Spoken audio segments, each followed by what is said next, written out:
Hi, everybody. My name is Bill Starr. Welcome to the Mass Hire Workshop. Today we are going to be discussing job fair preparation. So I'm just going to take you through some slides and give you some tips and advice about how to prepare for a job fair. So as you can see, like I said, Mass Hire Career Center's Job Fair Preparation Workshop.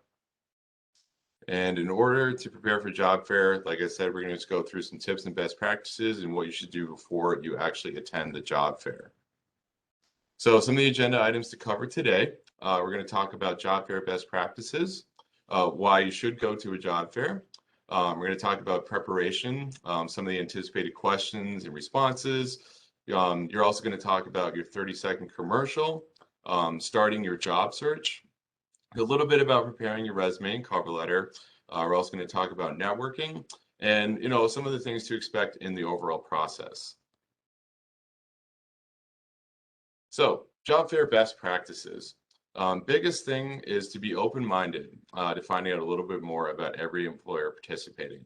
Again, typically there's going to be quite a variety of employers at these job fairs. So, and usually there is a list of them, that you can, check out before you actually attend. So it's a great idea to, make sure you, are well-versed and, know about all the different types of opportunities that are going to be available to you at these job fairs. The next thing is create a good first impression and be professional. It's very important, like I said, put your best foot forward and always, walk around and talk to everyone in a professional manner. The next thing is be a good listener. Again, they're going to be sharing a lot of important information about their companies, their opportunities they provide. So again, make sure you have your listening hat on and, take good notes as well. The next thing is you always want to be positive, open to and ready for change. Again, you might have a set idea of kind of some of the things you're looking for, in some of the employers that you're, targeting at the job fair, but you never know, what opportunities might present themselves. So it's really, important to be open to like finding out and learning about other opportunities you might not have thought of before. You might find something you really like. Um, and then you never want to leave without the contact information, asking about the next steps in the process, and following up with a thank you email and note. So again, it's great to, like I said, have all these conversations. And it can be a little overwhelming, and it's very easy to kind of get lost in the shuffle and forget about the little things like grabbing the employer's business card or making sure to write down their name and contact information. You also do want to make sure that you ask them about, what they would like in terms of the next steps for follow-up, and make sure that you do send the employers that you meet and talk with a nice thank you email note. When you're meeting with the different employers, also, is it really a good idea to take any relevant notes about some of the things they tell you related to their opportunities and their companies in general? So, like I said, make sure you do have something to write with and in a good way to take relevant notes. And also, you want to make sure you don't monopolize their time. Again, there's quite a crowd going through the job fair, and obviously they want to make sure that they give everybody an ample amount of time to learn about their opportunities. But like I said, you are one of many people that are looking to talk to them. So try to be cognizant of the amount of time you are taking of theirs. You also don't want to linger or crowd, goes along with monopolizing their time. Make sure once you've had a good conversation with the potential employers about their opportunities, you've got the essential information that you need. Definitely want to make sure you do move on and, try to, talk to the next employer about the next opportunities. Also, again, like the job fairs can be very busy. You don't want to interrupt. Do wait your turn. Again, like I said, there's usually it's only one or two people manning a table and potentially talking to quite a few different potential candidates for their positions. So, like I said, just be patient, or again, is find a different table and go back to them. There's nothing wrong with like I said, working the room, and like I said, they'll be there for an extended period of time. So certainly don't worry about not having an opportunity to talk to them. Like I said, it's very easy to work your way around the room and get back to the people that you need to once they are available. Also, it's very important to watch your nonverbal habits. A lot of people don't pay attention to some of the things. Whether it's facial expressions, using their hands too much to talk. I'm somebody who does that a little bit myself. So you do want to be very cognizant of some of those nonverbal habits. And again, just make sure that you're maintaining eye contact with whoever you're talking to, and being mindful not to, like I said, do too much nonverbal cues that may make somebody uncomfortable. Also, really important to network with everyone. Like I said, you never know who you're going to meet, and where those conversations are going to lead. So you do want to, like I said, take every opportunity to talk with everyone that you can when you're attending these job fairs. Also, you want to be thankful and show courtesy. Again, like I said, they're spending valuable time out of the office to come to these job fairs and let people know about their opportunities. So you do want to be mindful and thankful of that. And again, just show everybody there the common courtesy you would expect to be shown to you. Also, last thing, it's really important to keep a log of which employers you spoke to, especially who you applied to. So you do want to, again, keep your notes handy, write down the date you were there, the name of the employer, and the job or position that you did, actually talk about or apply to. And then as far as dressing, dress for success.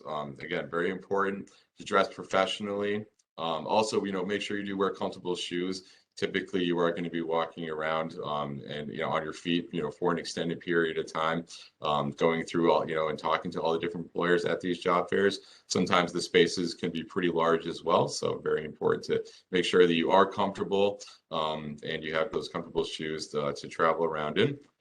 Travel light, you said you don't need to bring, too much with you. So like it's really important to, like, again, be able to, like I said, not take up too much space and not be, weighed down by, things that you may not need to have with you at the job fair. Again, you are going there to, like I said, maybe have some resumes on hand and something to take your notes with. Shouldn't need too much more than that. It is great if you can be hands-free. Like I said, besides something to take the notes with.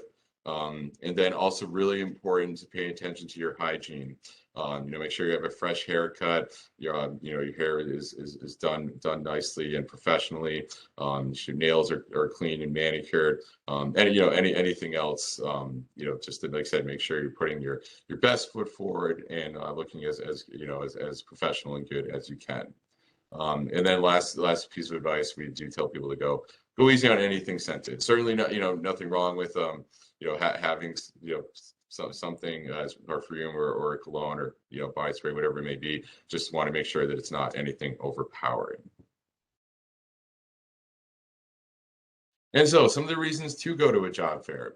Again, there's obviously many reasons, but some of the reasons we'll go through right here is some employers actually will hire individuals right on the spot. Like I said, it's depending on the position and how the company does their interviews. They do oftentimes actually have positions and somebody there that can interview people and actually make them an offer right there at the job fair. It's also a great opportunity to meet companies in a less formal setting. So again, there's not as much pressure as if you're going to a formal interview, so you can have a little bit looser conversation, and then that hopefully that will lead to interviews in the future. It's a great way to work on your self-confidence, get that practice in terms of, how to talk to employers and, ask good questions, and also, just have those interactions, with individuals that, do make some of those hiring decisions at those companies. It's also a great way to get your resume out there. You want to give out as many resumes as you can. Again, it just increases your chances of, somebody, seeing your skills on paper and following up with you about, the opportunities they have after the job fair. It's also a great way to get feedback on some of your marketing tools. Again, you always want to ask good questions, and you can ask different employers there, what they think of so like your resume or any business cards you have, or anything else you have that you're using to kind of promote yourself. So a lot of employers will be happy to give you some feedback on what is working or how you might be able to improve some of those things. It's also a great way to get contact information as well as schedule an interview and be able to follow up with a thank you email. So again, we talked about it's very important to make sure you write down the contact information of the people you talk to, and or get their business cards. And then follow up with a nice thank you email. They do appreciate that. They do see those, and it does make a good impression. Also, it's a great way just in general to make a good impression. Like I said, you were dressed professionally, you talk to them with confidence, and it's a great way to like put a face to a name and a resume. If you make a good impression, like I said, it'll be that much more likely that they'll remember you and want to reach out about opportunities in the future. It's also a good way to learn about demand for current skills. You can only, read so much online, or different articles about companies and what they're looking for. A lot of times, like I said, people that are there will talk about what's current in their industry and, what are the things that they're looking for that are important to them in the market right now. So it's a great way to, like I said, get up to date. If you're not sure about, some of the things that you may have done in the past or whether they're still relevant or not. So again, it's just a good way to get up to speed on things like of that nature. It's also a good way to meet your competition. Like I said, you'll see other people potentially interested in the same positions as you. So it's a great way to just kind of see what they're talking about, and what kind of skills and experience they have related to the skills and experience that you have. It's also a great way to compare different companies. A lot of times there will be companies from similar or the same industries that have similar jobs. So it's a great way to see kind of, what opportunities, benefits, and, other things they have to offer, just to make sure that you can make the best decision that's going to be the best long-term fit for you. It's also a great way to network. Again, we talk about networking as being very key. And networking again is it can be with employers, it can be with other job seekers, people running the job fair. Again, you never know what type of conversations you're going to have, and what opportunities those can lead to. So make sure you talk to and meet as many people as you can, and it's like I said, try to build relationships that way. And also, it's a great way to save time, as far as, being able to maybe not have to send out so many applications online or other traditional means. And, like I said, you get a lot of employers right in the same place at the same time. So you're able to, really make the most out of the time that you're there. And, like I said, get your information out to a lot of different employers. And last thing is, great practice. Every conversation you have is, with an employer is, going to make it that much easier to have further conversations with other employers for other opportunities in the future. So when you go to the job fair, it's also really important to have, some questions ready to go. And so we're going to talk about developing some of those questions. So some of the things you may want to know about the companies that are there is, first of all, what do they do? How many people work there? Who are their competitors? You can certainly ask about the company history in terms of, how they got started, what they did to get to where they are currently. It's great to ask about what their future plans are in terms of growth, and trends within their industry. Kind of like what they're thinking they're going to be doing, to stay competitive, in the industry that they're in. And then also you want to make sure, again, you get different contacts. Certainly the people you're there are going to be your main points of contact, but it is also important to, like I said, ask if there are other people, that may be, good for you to get connected with as well. And then lastly, recent employment trends. Again, it's a great question, and companies are happy to talk about why they're there, why they're hiring, and so you do want to get a sense of the reasons that they have some of their openings available as well. And so some of the things you can do to prepare to talk about these things and also make sure that the information that you're getting is pertinent or lines up is you can go on their company website. Like I said, a lot of companies will have some of the answers to a lot of these questions we just went over. You can go on their LinkedIn page, and most companies nowadays do have a separate LinkedIn page that will typically have even more information or links to articles about them. You can also find links articles about companies just by doing a simple Google search. And again, a lot of times you can just look at your local media, newspapers or magazines or other print materials in your local area about those companies that can give you some insight from some people that may have done some reporting or interviews with people from those places as well. So you don't want to ask too many questions that can be answered by the simple research. It does highlight a lack of preparation, lack of interest, and you don't want to waste their time. So, like I said, just make sure the questions that you do come up with are relevant and pertinent to the position and the company that you are going to be speaking with. So also, this is more about developing your questions. So again, these are some examples of how to demonstrate your interest in some of the companies. So you can ask them, what you think about X, or again, just a certain thing that you saw about their company or about the job itself. You can ask them, what is the typical 5-year trajectory for someone in the position that you're talking about. You can also ask questions to demonstrate your qualifications and ask them, what different skills you look for the candidate, for the position, again, you're talking to them about. You can also ask questions to learn more about the company. Some of those would be like, what is one of the biggest challenges, of that particular job? How would you describe the company culture? And what do you like most about your job at the company? So again, those are great things to get them to, share some insights about their experiences and, what they see as company, some of the highlights, working for the company, but also some of the challenges of the jobs that they have. Some of the questions you can use to kind of conclude the conversation is, again, like I said, you always want to ask for, a follow-up. So you can ask them, may I contact you with further questions? And do you have a business card, and or can I get your contact information? Some of the questions to avoid would be, how much will I be paid? How much vacation time will I get? And or what does your company do? Again, those are things that, you will certainly learn about, throughout the interview process, if you do interview with the company, in terms of how much you get paid, how much vacation time you get. They're not something you typically want to, ask about before you even have a chance to meet with somebody at the company. And of course, asking what your company do, again, just shows a lack of preparation. So some of the other questions to ask, there's just some more examples. Would be, what type of entry-level positions are available in your company? So this is great, like I said, if you're just trying to get your foot in the door, they may have certain positions that they're promoting at the job fair, but they also may have some positions available that are at an entry level that may not be posted, but they'll certainly be happy to let you know about.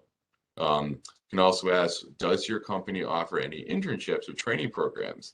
Again, another great way to get your foot in the door, and again, gain experience, in industries, even if they don't have positions available for a specific role. Like I said, a lot of companies do offer, different types of internships or training programs that could lead to other positions with them in the future. You can also talk about how, if you went online and filled out an application for a particular position with the company, you can ask them what else you can do to demonstrate that you are a qualified candidate, to get an interview for that role. Again, it shows your motivation and your willingness to, like I said, do what's necessary to, secure an interview, and you're showing you're really interested in that particular position at that company. You can also go ask, how long the application interview process is and what it consists of. Again, it's perfectly fine to ask, just so you have an idea of what that looks like. You can also ask them how they would describe a typical day in that particular position that you're interested in.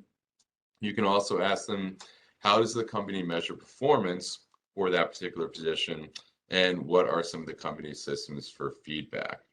Lastly, you can ask them what type of training or education programs does the company offer to employees. Again, this is very relevant, and again, it shows your willingness to want to improve yourself even after you have a secured position with the company. So some of the things to practice. Again, we would like to Google common interview questions. but again, questions that do show, some type of level of motivation and interest in the company. You want to be able to tell me about yourself, why you're interested in the company, and what are some of your strengths and weaknesses. So these are all good things to, like I said, to prepare for, just to make yourself stand out and show them that you are well prepared for the job fair and the positions that you're talking to them about. So now we're going to talk about the 30-second commercial. So real quick, what is it? Basically, it's a short, memorable introduction that promotes you and your potential. It is very key, to interviews, networking at job fairs. It helps make an impression and it helps grab their attention. So again, it's just basically a very structured, quick, 30-second spiel about yourself, that just helps you to stand out and, makes you memorable to, somebody you have an initial interaction with. So some of the guidelines for this 30-second commercial. You want to use concise and memorable language. Make sure you emphasize your strengths. Link to the employer needs. So, like I said, you want to have some prepared statements about, how your experience, is going to be a good fit for that employer. You do want to sound natural, so make sure you practice these. You do want to keep it current, to relevant to the situation, and the position and the company that you're talking to. You do want to revise, for each interview. So you want to, like I said, make sure there isn't a one size fits all 30-second commercial. You do want to adjust it to the different people and, organizations you're talking to. You do want to make sure to remove any type of jargon or industry specific slang. It is also great to use labor market information. So again, it shows you've done some research about, some of the, things that are happening in that industry and for that job. And then also, make sure to mention something about your resume and cover letter and, make sure that you have the chance to get that in front of them. And then talking about networking, we did talk about this a little bit before, but just some basic rules. You can start with relatives, friends, social community groups, professional relationships, past colleagues or bosses, volunteer groups, LinkedIn, job clubs. Those are all great places that you can look to network in and outside of job fairs. And then when you are networking, just some very basic rules. Give as much as you get. So if you're asking people to kind of help you, get in contact and make connections with people that can help you out in your job search. So certainly be obliging to do the same for others if you're able to. You'll certainly be proactive, as we talked about when you're at the job fairs. Talk to as many people and organizations as you can. Develop a strategy, figure out, what kind of statements and, 30-second commercials work for you. And also, which places and, people you want to start with and kind of work your way, to the others that, may be a little bit outside the industries, you're very much interested in. You always want to stay positive and stay confident. Like I said, that does, translate. Again, people are going to remember, how you interact with them and like I said, staying positive and being confident, as well as polite, always makes a good impression. And it's going to lead to, better networking opportunities and results. And then take advantage of the opportunities as they're presented. As we talked about, you never know which conversations you're going to have and where they're going to lead. Sometimes they might be, very outside the realm of what you thought was going to initially happen. But so kind of take it as it comes and follow the opportunities to where they lead. Don't forget about social media. Obviously, there's lots of great networking opportunities on social media. Again, just be careful, like doing it in the proper forums and being professional when you are doing it. You also don't want to be a pest. If somebody, is willing to work with you and offer you advice, or networking opportunities, certainly be very thankful. And it's okay to reach out to them, from time to time, but, make sure you do it with some nuance and, not do it too much. Like I said, they're probably helping many other people as well. And then networking cards. So a lot of people create, like basically their own business card that just has their basic contact information, maybe just a very quick statement about what they're interested in. But again, just basically their name, phone number, email, other social media contact. It's nice. It's if you have the ability and you create some of those and have them with you at the job fair to pass out, it's a great thing to do as well. And that is everything that we have to go over for today. So if you have any questions or want any more help or advice, certainly feel free to go on our JobQuest website. Lots of tools and information there. Or we are open to the public. You can stop by our Career Center here at 340 Main Street in Worcester, 4th floor, anytime. Or give the Career Center a call, and we can ask questions or ask to be connected with other counselors or people such as myself that can help you in a variety of ways. So thank you all very much for coming, and good luck at the job fairs.